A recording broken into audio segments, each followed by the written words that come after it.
Hi guys, welcome to Shikshatra. I hope you all are doing great. मेरा नाम है स्वर्णा कौरमुकर और मैं हूं आप लोगों की साइंस टीचर।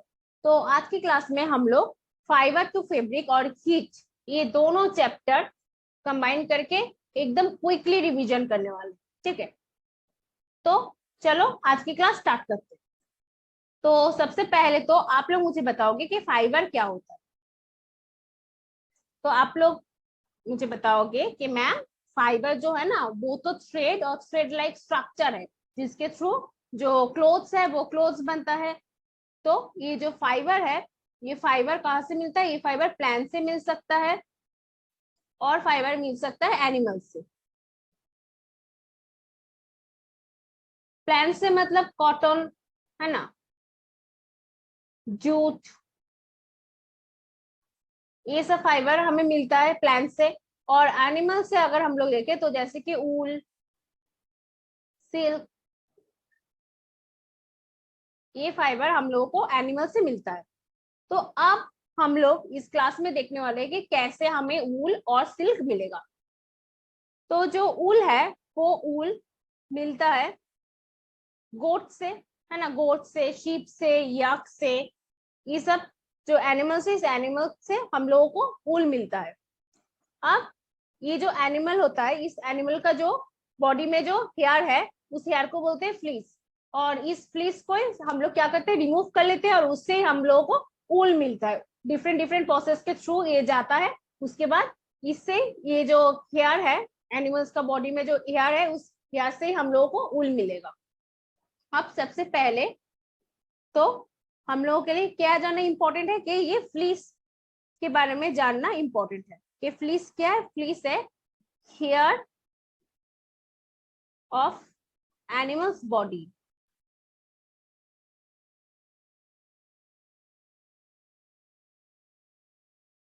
ठीक है, नेक्स्ट अब हम लोग टोटल जो प्रोसेस है जिसके थ्रू हमें ऊल मिलता है वो प्रोसेस हम लोग देख लेंगे।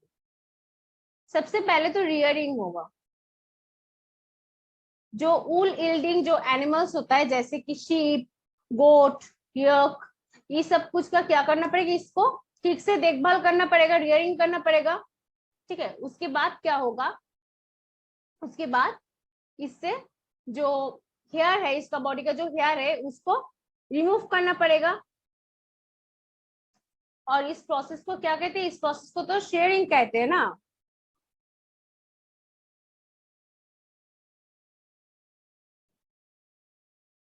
तो शेयरिंग प्रोसेस क्या होता है? Removal of hair from the body of the animals. ठीक है, उसके बाद शेयरिंग क्या? अब ये जो शेयरिंग है ना, ये रिमूवल ऑफ द हेयर, इसमें आर्ट नहीं होता है। ठीक है, जैसे कि जो हम लोग का जो पापा है, पापा क्या करते हैं, पापा जो बियर्ड है उसको शेप करते हैं, बिल्कुल ऐसा ही फीलिंग होता है, उसको हार्ट नहीं होता है। उसके बाद शेयरिंग के बाद ये जो सारा हेयर रिमूव कर लिया, अब ये हेयर को तो वॉश करना पड़ेगा ना, क्योंकि इसमें तो बहुत सारा क्या हो जाएगा, डाई मतलब डार्ट होगा, है ना। उसके बाद और बहुत सब कुछ लाइक ग्रीस, डार्ट, ये सब कुछ तो रहेगा। तो इसको क्या करना पड़ेगा, इसको हम लोगों को वॉश करना पड़ेगा। इसको जो वॉशिंग प्रोसेस है इसको बोलते हैं स्कोरिंग। ठीक है, उसके बाद स्कोरिंग करने के बाद जो स्कोरिंग किया हम लोगों ने, उसके बाद हम लोगों को क्या करना पड़ेगा, हम लोगों को शॉर्टिंग करना पड़ेगा। ठीक है, ये जो शॉर्टिंग प्रोसेस है ये इंडस्ट्री में होता है। ठीक है, इंडस्ट्री मतलब फैक्ट्री में इसको ले जाते हैं, इसको शॉर्टिंग करते हैं कि डिफरेंट टाइप्स ऑफ जो हेयर है उस हेयर को मतलब अलग अलग करते हैं, सेपरेट करते हैं। ठीक है, इस शॉर्टिंग के मदद से। उसके बाद क्या होगा, शॉर्टिंग तो किया, उसके बाद हम लोगों को तो क्लीनिंग ऑफ बार्स करना पड़ेगा। क्लीनिंग ऑफ बार्स क्या होता है? बार्स एक्चुअली जो फ्लफी फ्लफी सा होता है ना, लाइक कभी कभार क्या होता है, जो स्वेटर में अपियर हो जाता है फ्लफी फ्लफी सा, वो बार होता है, उसको पिक आउट करना पड़ेगा। ठीक है, क्लीनिंग ऑफ बार के बाद हम लोग को क्या करना पड़ेगा, डाइंग करना पड़ेगा। अब देखो, जो नेचुरली जो हेयर मिलता है एनिमल की बॉडी से, वो हेयर तो एक हो सकता है ब्लैक, एक हो सकता है ब्राउन और एक हो सकता है व्हाइट। पर हम लोगों को तो डिफरेंट डिफरेंट टाइप के डिफरेंट डिफरेंट कलर की स्वेटर चाहिए ना, स्वेटर शॉल्स ये सब तो डिफरेंट डिफरेंट कलर्स के चाहिए, तो इसके लिए हम लोगों को डाई करना बहुत जरूरी है उसको। और नेक्स्ट पे और लास्ट पे हम लोग क्या करेंगे, रोलिंग कर देंगे। इस प्रोसेस में ना जो फाइबर्स है उसको स्ट्रेट और कॉम्ब किया जाता है, उसके बाद इसको रोल किया जाता है, ठीक है। तो इसी प्रोसेस के थ्रू हम लोगों को जो ऊल है वो ऊल की जो फाइबर है वो ऊल की फाइबर ऑब्टेन हो सकता है। अब नेक्स्ट हम लोग देखने वाले कि कैसे हम लोगों को सिल्क के फाइबर मिलेगा। तो सिल्क के फाइबर से सबसे पहले तो हमें ये चीज जानना चाहिए, जो हम लोग जो सिल्क मॉथ के जो कल्चर करते हैं इसको क्या बोलते हैं, इसको बोलते हैं सेरीकल्चर। अब जो सिल्क के फाइबर है वो तो सिल्क मॉथ से ही मिलेगा ना, तो सबसे पहले तो हमें पढ़ना चाहिए सिल्क मॉथ का जो लाइफ साइकिल है वो।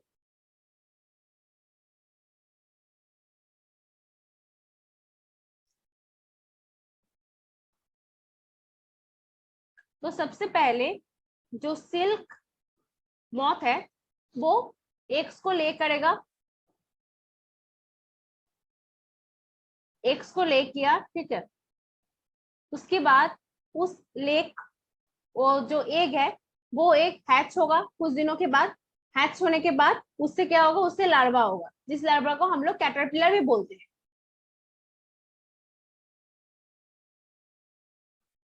ठीक है। ये जो लार्वा है, ये लार्वा क्या करेगा, बहुत सारा जो ट्री है, ट्री की जो लीव्स है वो लीव्स को खाएगा। लीव्स को खाने के बाद ये थोड़ा सा साइज में बड़ा होगा, और पता है इस टाइम में ये क्या करता है, इस टाइम में ना ये एट जैसा मूवमेंट करता है, ठीक है, एट के जैसा ये मूवमेंट करेगा। और क्या करेगा, और ये सीक्रेट करेगा, एक फाइबर को सीक्रेट करेगा, जो फाइबर प्रोटीनेशियस फाइबर होता है। और ये जो फाइबर है ये फाइबर एयर की कांटेक्ट में आके ये बहुत ज्यादा हार्ड हो जाएगा, ये बहुत ज्यादा हार्ड होता है, ठीक है। तो ये जो फाइबर इसने सीक्रेट किया, अब धीरे धीरे क्या हो जाएगा, धीरे धीरे ये अपने आप को, ये जो लार्वा है ये अपने आप को पूरी तरह से वो जो फाइबर है उस फाइबर में कवर कर लेगा। तब इसको हम लोग क्या कहेंगे, जो इसका जो कवरिंग है इसको हम लोग कोकून कहेंगे, ठीक है। ये जो कोकून है ना, इससे क्या मिलता है, इससे ही सिल्क की फाइबर मिलता है, ओके। और हम लोगों को जो मार्केट में डिफरेंट डिफरेंट सिल्क मिलता है ना, वो भी किसके लिए मतलब क्यों होता है, क्योंकि ये जो सिल्क जो यील्डिंग जो मॉथ होता है वो भी तो डिफरेंट डिफरेंट होता है ना, इसीलिए डिफरेंट डिफरेंट क्वालिटी का जो हमें सिल्क मिलता है, ठीक है। जैसे कि क्या कैसा कैसा सिल्क हमें मिलता है, जैसे कि तोशो सिल्क मिलता है ना, मूगा सिल्क मिलते हैं, और सबसे अच्छा क्या सिल्क है, सबसे सबसे अच्छा सिल्क है मालबेरी सिल्क, जो हमें मालबेरी ट्रीज पे जो सिल्क मॉथ रहता है उससे हमें मिलता है, ठीक है। मालबेरी सिल्क मॉथ से जो फाइबर हमें मिलता है वो बहुत ज्यादा स्मूथ होता है, लास्ट्रस और इलास्टिक होता है, ओके। और नाउ हम लोग एक और चीज देखेंगे कि आखिर हम लोग ये जो सिल्क मतलब सिल्क मॉथ से लाइक सिल्क वार्म से हम लोगों को जो कोकून मिला, उस कोकून से हम लोग कैसे सिल्क को ऑब्टेन कर सकते हैं,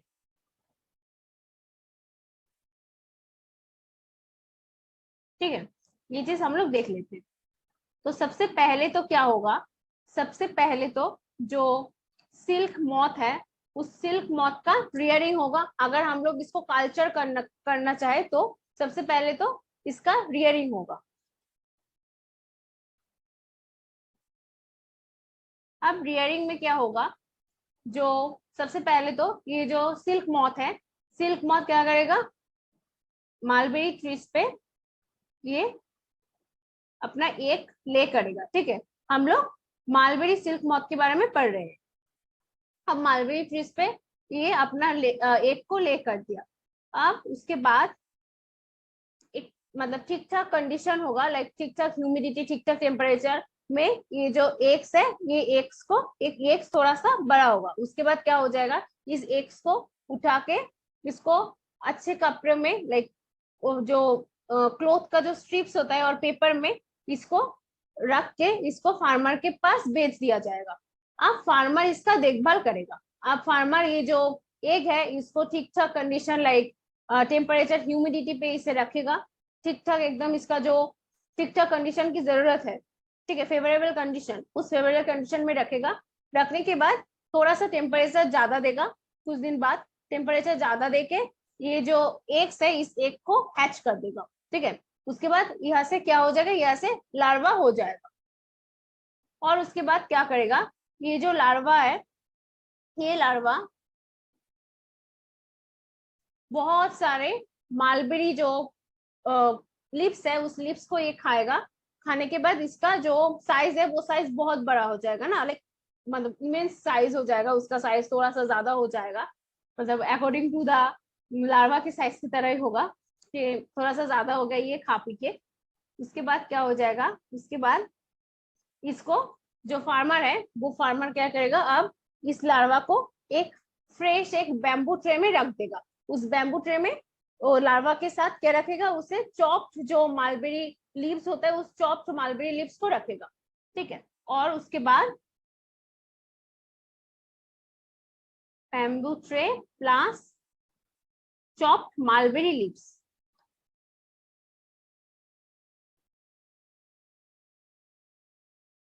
ठीक है।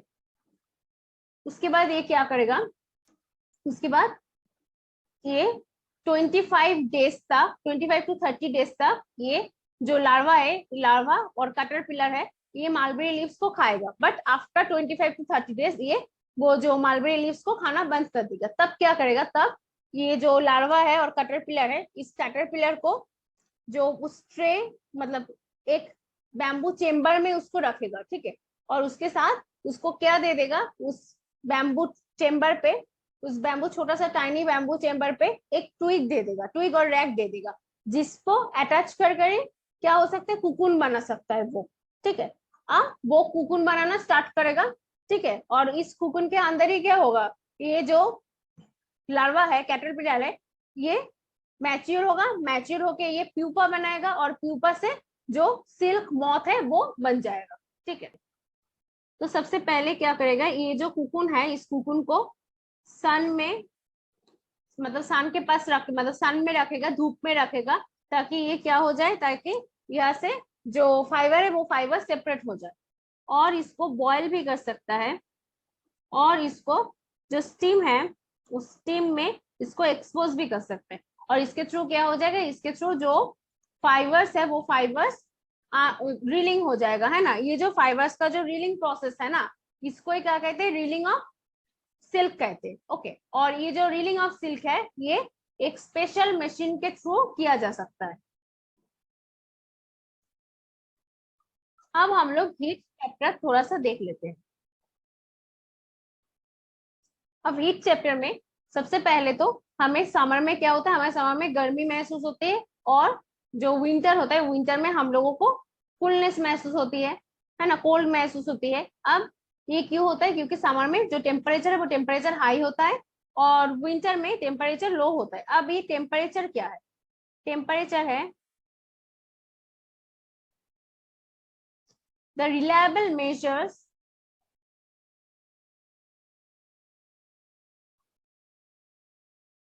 of hotness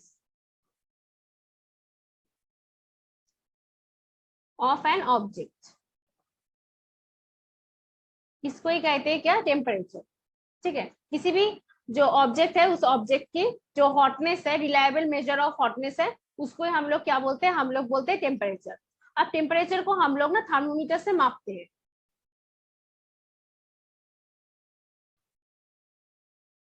अब जैसे कि दो टाइप के थर्मोमीटर मेनली हमें देखने को मिलता है, एक होता है क्लिनिकल थर्मोमीटर,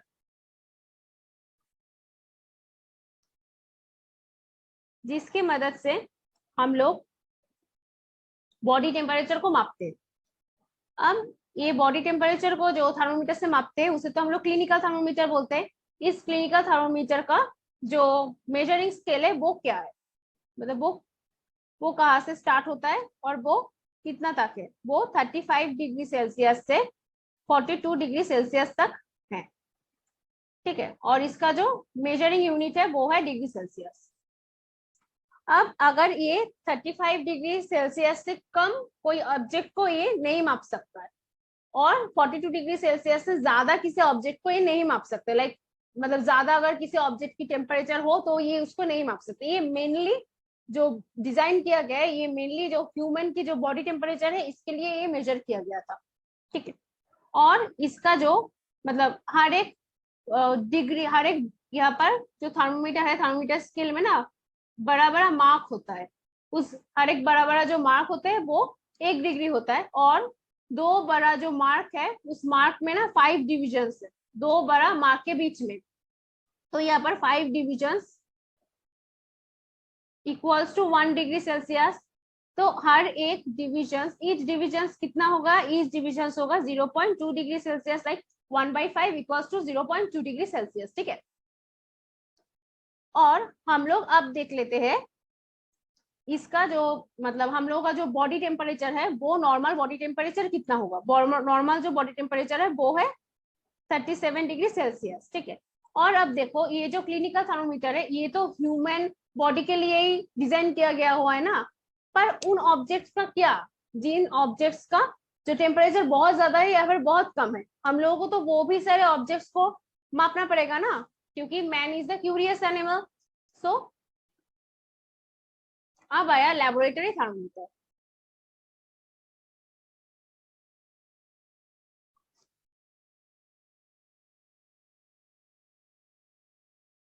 ये जो लेबोरेटरी थर्मोमीटर है ना, इस लेबोरेटरी थर्मोमीटर का रेंज होता है -10 डिग्री सेल्सियस से 110 डिग्री सेल्सियस। देखो ये -10 डिग्री सेल्सियस है, ये चीज याद रखना, इसको गलत नहीं करना है, ये -10 डिग्री सेल्सियस है, ठीक है।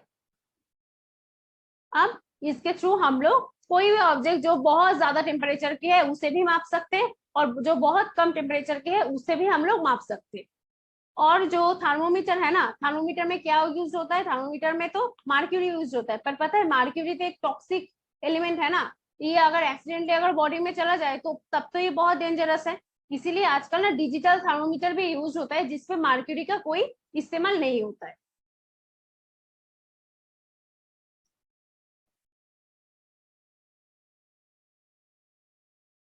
ठीक है,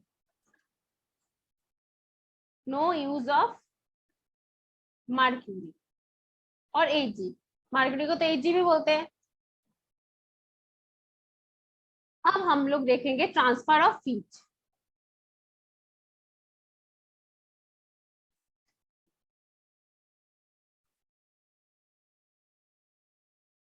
एक जो मेटल की वेसल लोगे, और उस वेसल को अगर बहुत hot scorching heat of summer वहां पर अगर आप लोग रूफ पे उसे मतलब उसे रख दोगे तो क्या हो जाएगा, थोड़ी देर बाद ये बहुत ज्यादा गर्म हो जाएगा, और उसके बाद अगर उसको टच करोगे तो आप लोगों को भी तो गर्माहट महसूस होगा ना। और अगर उसी अगर मेटल के जो वेसल है उसको ही अगर हम लोग फ्लेम में दे दे और फ्लेम में अगर उसको हीटेड करे, तो हीट करने के बाद अगर हम लोग उसे टच करें तो हमें तो हार्ट होगा ना। तो ये सब कैसे होता है, ये सब होता है कंडक्शन के प्रोसेस से, ठीक है। अब ये जो प्रोसेस ऑफ ट्रांसफर है इसको ही बोलते हैं हीट ट्रांसफर है, इसको ही बोलते हैं कंडक्शन। जैसे कि अगर एक आयरन की हम लोग रॉड ले और इसके ये एंड पे एक कैंडल लेके इसको अगर फ्लेम करें तो ये एंड तो गर्म हो ही जाएगा। अब पता है ये एंड भी एकदम ऑपोजिट में जो एंड है ये एंड भी गर्म हो जाएगा, ठीक है। ये जो हो रहा है ये किसके थ्रू हो रहा है, ये कंडक्शन के थ्रू हो रहा है। और इस पर बेस करके दो टाइप के हम लोगों को सब्सटेंस मिलते हैं। एक होता है कंडक्टर जो इजीली हीट को जो पास कर देता है जैसे कि मेटल के वेसल, और एक क्या होगा, एक होगा इंसुलेटर। अभी इंसुलेटर क्या होगा, इंसुलेटर होगा जैसे कि वुड, प्लास्टिक, ये सब क्या करता है, ये सब इतना आसानी से इतना इजीली हीट को ट्रांसफर नहीं करते हैं। और अगर आप लोग एक बोल लो और इस बोल में वाटर डाल दो और इसको ना फ्लेम से इसको हीट करवाओ, तो क्या हो जाएगा, तो सबसे पहले ये जो फ्लेम का जो एकदम पास में जो लेयर ऑफ वाटर है वो गर्म होगा। वो गर्म होने के बाद वो तो जब गर्म हो जाएगा तब वो हल्का हो जाएगा, हल्का होने के बाद वो ऊपर चला जाएगा। उसके बाद ये जो ऊपर में, उसके ऊपर में जो लेयर है, लेयर ऑफ वाटर है, वो तो कोल्ड है ना, वो क्या हो जाएगा, वो इसका जगह ले लेगा। उसके बाद फिर से ये हीटेड होगा, ये गर्म होगा, उसके बाद ये फिर से ऊपर जाएगा, उसके ऊपर में जो लेयर ऑफ वाटर था वो फिर से नीचे आ जाएगा क्योंकि वो तब हेवी होगा। तो इसी तरह से क्या हो जाएगा, ये प्रोसेस कब तक चलता रहेगा, ये प्रोसेस तब तक चलता रहेगा जब तक ये जो पूरा जो बोल ऑफ वाटर है ये हॉट नहीं हो जाता, ये पूरा हीटेड नहीं हो जाता। ठीक है, इस प्रोसेस को हम लोग क्या बोलते हैं, इस प्रोसेस को हम लोग बोलते हैं कन्वेक्शन। अब जो कोस्टल एरिया होता है ना, कोस्टल एरिया में जो डे टाइम होता है, डे टाइम में जो लैंड है वो लैंड बहुत इजीली, बहुत जल्दी क्या हो जाता है, गर्म हो जाता है। पर उसके कंपैरिजन पे जो सी है, सी उतना ज्यादा गर्म नहीं होता इतना इजीली, इतना मतलब जल्दी जल्दी इतना गर्म नहीं होता ये। अब लैंड जब गर्म हो गया तो इसका आसपास जो हवा था वो भी तो गर्म हो गया, और जब हवा जब गर्म हो गया तो वो हल्का हो गया, वो क्या कर दिया, वो ऊपर चला गया। ठीक है, तो और जो ये जो सी है, सी के आसपास जो हवा है वो हवा तो अभी तक उसके लैंड के कंपैरिजन में तो वो हवा कोल्ड है ना, और वो हवा भारी भी है, तो वो हवा क्या करेगा, वो हवा इधर चला जाएगा। इस जो एयर गैप हुआ है, इस एयर गैप को ठीक करने के लिए। ठीक है, इसको हम लोग क्या कहते हैं, इसको हम लोग बोलते हैं सी ब्रिज। और अगर हम लोग नाइट में देखें, नाइट में बिल्कुल उल्टा हो जाएगा। लाइक जो लैंड है वो लैंड डे में जितना जल्दी जल्दी वो हीटेड होगा, नाइट पे उतना ही जल्दी जल्दी वो हीट को छोड़ देगा। तो ये क्या हो जाएगा, इसका जो आसपास का जो हवा है वो हवा भी ठंडा हो जाएगा। पर ये जो सी है, सी में तो अभी भी हीटेड है, ये तो उतना जल्दी जो एब्जॉर्ब किया गया हीट है उसको तो नहीं छोड़ेगा ना। तो इसका जो हवा है, इसका हवा एकदम ऊपर चला जाएगा क्योंकि इसका हवा जो है, आसपास की जो हवा है वो आसपास की हवा अभी भी क्या है, गर्म है। तो अब ये लैंड से कोल्ड वाटर आएगा, वाटर नहीं कोल्ड एयर आएगा। ठीक है, कोल्ड एयर आके ये जो एयर गैप हुआ है उस एयर गैप को फिल करेगा। इसको क्या कहते हैं, इसको कहते हैं लैंड ब्रिज।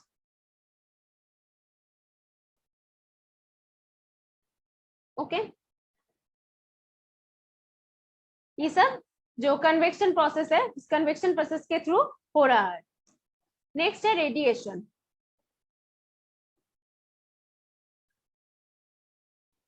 रेडिएशन है जैसे कि सन से हीट आ रहा है अर्थ पे, ये रेडिएशन प्रोसेस के थ्रू आ रहा है। तो रेडिएशन प्रोसेस में मीडियम की कोई जरूरत नहीं होता, मीडियम है तब भी ये हीट ट्रांसफर करेगा, मीडियम नहीं है तब भी ये हीट ट्रांसफर करेगा। ठीक है, इस प्रोसेस को कहते हैं क्या, रेडिएशन। जैसे कि हम लोग का जो बॉडी है वो बॉडी, वो जो बाहर की जो गर्माहट है, लाइक जो सांस से हीट लेता है, हीट लेने के बाद वो गर्म होता है, और उसके बाद वो क्या करता है, उसके बाद वो जो हीट है उस हीट को वो छोड़ देता है सराउंडिंग में, है ना। और ये जो प्रोसेस है, ये प्रोसेस भी रेडिएशन। ठीक है, ये जो ट्रांसफर ऑफ हीट है ये भी रेडिएशन है। नेक्स्ट हम लोग देखेंगे कि जो हम लोग जो विंटर में हम लोग ऊल के कपड़े क्यों पहनते हैं। विंटर में हम लोग क्यों ऊल के कपड़े पहनते हैं, क्योंकि ऊल है ना, वो ना पोर कंडक्टर ऑफ हीट है। तो ये क्या करेगा, ये जो एयर को है ना, एयर को ये टाइट कर देगा, ट्रैप कर देगा। ये ट्रैप करेगा किसको, एयर को। अब जब ये एयर को ट्रैप कर दिया तो क्या हुआ, जो बॉडी का जो टेम्परेचर है, वो बॉडी का जो हीट है, वो हीट सराउंडिंग में नहीं जा पा रहा है, उसका जो फ्लो वो स्टॉप हो गया। इसीलिए क्या हो गया, इसीलिए हमें गर्माहट महसूस होती है, इसीलिए हम लोग ऊल के कपड़े विंटर में पहनते हैं। और हम लोग क्यों कॉटन के कपड़े पहनते हैं, क्योंकि कॉटन क्या करता है, वो ना हम लोगों का जो स्वेट है उस स्वेट को ये ऑब्जर्व कर लेता है, कॉटन। और ये ऑब्जर्व करने के बाद क्या करते हैं, हम लोगों को मतलब जो एक कूलिंग इफेक्ट देता है। ठीक है, एक मतलब हम लोगों को बहुत कंफर्टेबल सा फील होता है कूलिंग इफेक्ट के लिए। और आजकल ना बहुत सारी ऐसा भी बिल्डिंग कंस्ट्रक्शन किया जा रहा है जहां पर हॉलो ब्रिक का यूज किया जा रहा है। अब ये हॉलो ब्रिक का क्यों यूज करता है, क्योंकि ये जो हॉलो ब्रिक है ना, ये भी एयर को क्या कर लेगा, एयर को ट्रैप कर लेगा। अब अगर ये अगर एयर को अगर ट्रैप कर लिया तो क्या हो गया, यहाँ पर भी जो मतलब बिल्डिंग के बाहर जो सराउंडिंग में हीट फ्लो बंद हो जाएगा तो बिल्डिंग अपने आप ही क्या हो जाएगा, गर्म हो जाएगा। और अदरवाइज हम लोग क्या करते हैं, हम लोग तो इलेक्ट्रिसिटी का यूज करते हैं और हम लोग फायर का यूज करते हैं विंटर में गर्माहट के लिए, ठीक है। पर अगर हम लोग अगर हॉलो ब्रिक का यूज करें इसका कंस्ट्रक्शन में, तो हम लोग को ये सब चीजों की जरूरत नहीं है। ये अपने आप ही जो एयर को ट्रैप कर लेगा और सराउंडिंग में जो हीट है, हीट का फ्लो होना बंद कर देगा, ठीक है। तो ये था पूरा 2 चैप्टर का समरी, ठीक है, जो हम लोगों ने इस वीक में कंप्लीट किया हुआ है, ठीक है। आई होप आप लोगों को ये चीज पूरा क्लियर है। अगर कहीं पर भी आप लोगों को कुछ भी डाउट है then just feel free to ask me. आप लोग कमेंट बॉक्स में लिखोगे और मैं वो सारा डाउट आप लोगों का क्लियर कर दूंगी, ठीक है। और अगर आप लोगों को ये वीडियो अच्छा लगे तो क्या करना है, तो इस वीडियो को लाइक करना है, शेयर करना है और इस वीडियो को और ये चैनल को सब्सक्राइब करना है, ठीक है। तो मिलते हैं नेक्स्ट वीक पे विथ न्यू टॉपिक। तब तक के लिए बाय बाय, टेक केयर।